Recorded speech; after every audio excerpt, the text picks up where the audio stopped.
English people are so funny. They don't want to see and understand any immigrant struggles. They don't understand the difference between a refugee, asylum seeker, a migrant, an immigrant. They just think that all third world people are committing crimes, forgetting how they colonized Australia.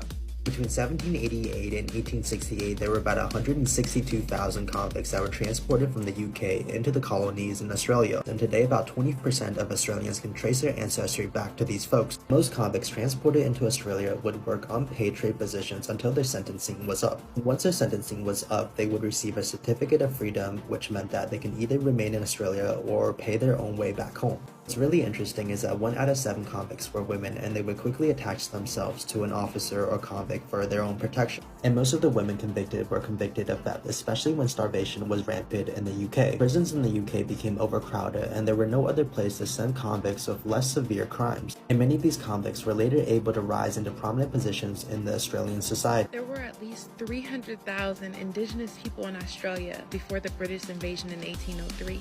Funnily enough, they conveniently ignored the fact that the reason that the Indigenous people were mysteriously dying was because the British were literally taking them out by means of European diseases, starvation, isolation, and actually violently murdering them.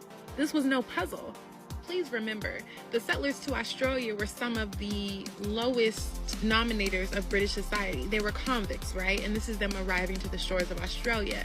And yet, once they served their sentences in Australia, they were freed, they were given several acres of land and allowed to flourish and grow wealthy. But the land, of course, that they were being given was never the colony's ability to give. It was land that was being stolen from the Indigenous people, who were then banished to reservations on the outskirts of society.